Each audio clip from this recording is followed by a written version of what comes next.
कोरोनापेक्षा भयंकर व्हायरस आला मित्रांनो, निपा व्हायरस. पश्चिम बंगालमध्ये 2 नर्स सापडलेत त्याच्या. आणि हा जो निपा व्हायरस आहे यात 75% माणूस मरतोच व्हायरस झाल्याच्या नंतर, कारण या व्हायरसवरती कोणतीच वॅक्सिन अवेलेबल नाहीये. आता हा व्हायरस होतो कसा? प्रामुख्याने हा व्हायरस प्राण्यांमधून होणारा व्हायरस आहे. वटवाघूळ जो असतो, वटवाघळाने खाल्लेली फळे जर माणसांनी खाल्ली तर हा आजार प्रामुख्याने होऊ शकतो. आता अवॉइड कसं करायचं? जर तुम्ही फळं खात असाल तर ती धुतल्याशिवाय खाऊ नका.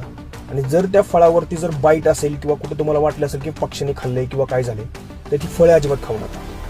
2 नंबरला, जर खजुराच्या पानाची ताडी कोण पित असेल तर ती ताडी पण तुम्ही उकळून घेतल्याशिवाय पिऊ नका, कारण त्यात पण वटवाघळाची लाळ असू शकते, त्याने पण तुम्हाला हा आजार होऊ शकतो.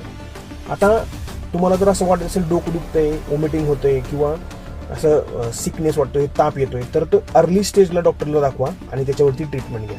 जरी हा व्हायरस झाला असेल तर अर्ली स्टेजची ट्रीटमेंट तुम्हाला ह्यातून वाचवू शकते. जर तुम्ही गर्दीच्या ठिकाणी जात असाल तर मास्क लावल्याशिवाय जाऊ नका. कंटिन्यू हात धुवायला चालू करा 20-20 मिनिटाला. स्वतःची काळजी घेणं हाच या आजारापासून तुम्हाला वाचवू शकतो. आता हा आजार पश्चिम बंगालमध्ये, आपल्या इथे याला वेळ लागणार नाही. जर तुम्ही यायच्या आधीच काळजी घेतली तर या आजारापासून तुम्ही वाचू शकता. ही खूप इम्पॉर्टंट इन्फॉर्मेशन आहे, सगळ्यांपर्यंत शेअर करा.